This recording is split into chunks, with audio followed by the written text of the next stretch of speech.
What an exciting day for the Dallas Wings.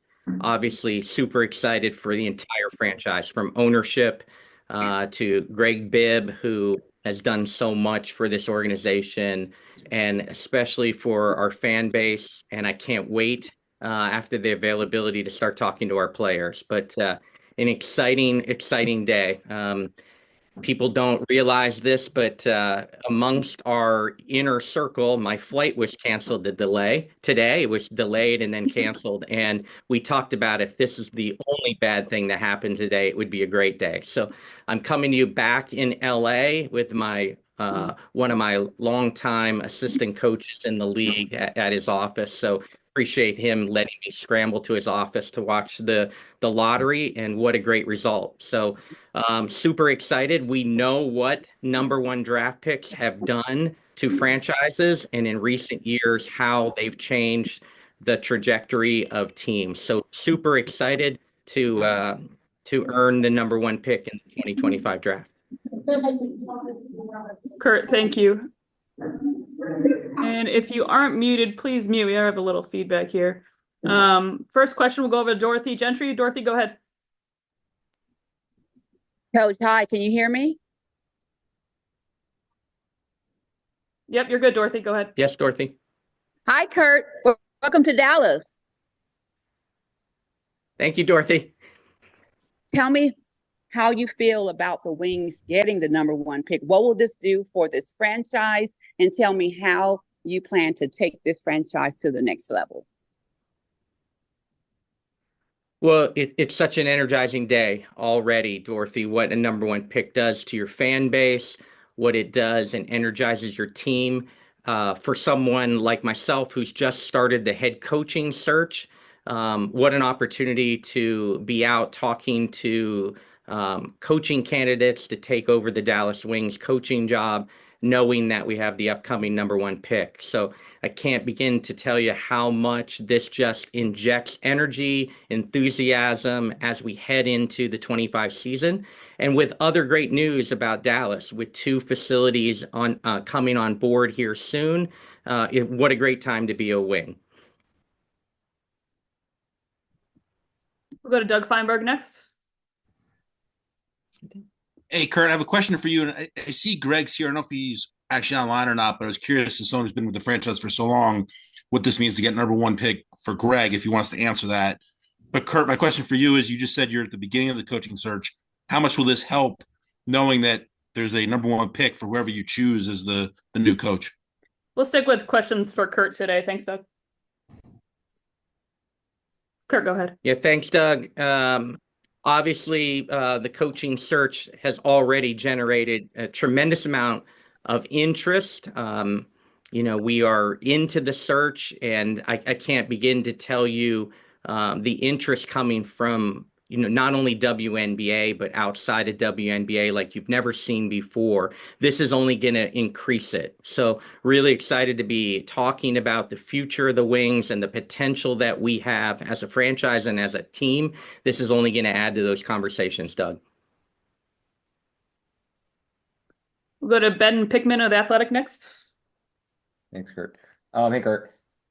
Two questions. One is a quick fun one. One, you mentioned your flight getting delayed and canceled. Did you have any good luck charms, I guess, entering this lottery, though? That's the first question. And number two, along the lines of what Doug just asked, you talked about starting to talk to players after this. What impact do you think having this selection will have on Satu's free agency and the opportunity to get her to stay potentially? Yeah, certainly. Nothing superstitious until I was going to get to Dallas. Was just trying to take a really early morning flight out and got canceled, and all my luggage is en route somewhere. But so nothing superstitious was able to take place because it hadn't started yet until I was getting to Dallas. Again, reiterating how fun it's going to be able to talk to our players. Exciting time for them, talking about the future.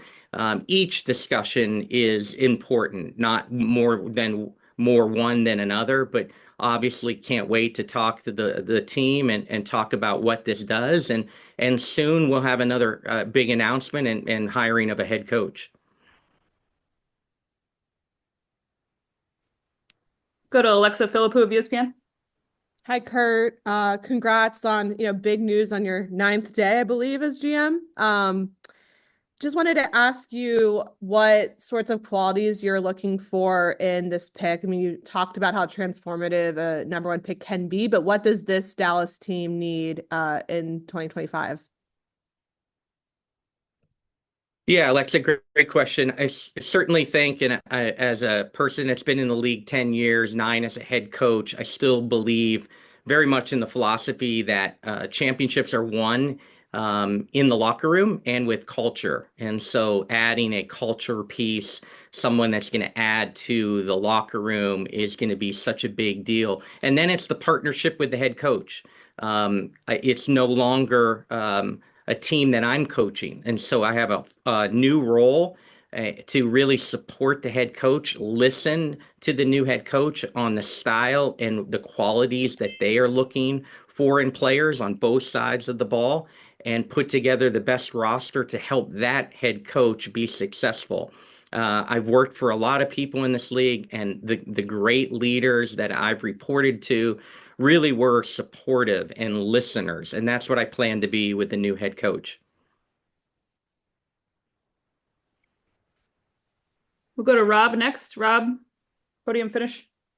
Thanks, Pam. And great to see you, Curt. My question for you is, with such a talented group of prospects in this coming draft, what are some of the specific intangibles you're prioritizing in your evaluation process in identifying that player who can be the catalyst for the Dallas Wings? Yeah, I think you're going to hear it over and over again. Culture players, players that play unselfishly, players that think about it being bigger than themselves, and putting together a roster not only with this number one pick, but filling out the roster with unselfish, high character players that play a fun up-tempo style. But again, I'll be partnering with a new head coach and really partnering with them on helping put together a roster that they feel is really important and they would like to coach. Again, if you have a question for Curt, use the raise hand function and we'll get to you. We'll go to DJ next. DJ, go ahead. Welcome to Dallas, Coach. It's Jabari Moreau. My questions were: how do you see this number one pick shaping this team's return back to championship contention? And then also, what challenges do you foresee with this rookie class adapting to physicality, pace, and et cetera, like what you're talking about with culture? Yeah, certainly there's growing pains for any rookie, but excited about what a number one overall pick can do. But having the patience to allow them the adjustment to the game from the collegiate level to the pro game, how the physicality. We are just getting out of league meetings. We talked about how physical our league is away from the ball, not just on the ball. And so there's an adjustment period that all rookies go through, and look forward in my new role as the GM being supportive and having conversations with young players on how that adjustment is started. But can't be more excited. And then, an attribute that we haven't talked about yet is this great fan base in Dallas. Can't wait for this team to continue to get more and more involved in the community and really touch this community and really, really create an unbelievable atmosphere for our home games in Dallas.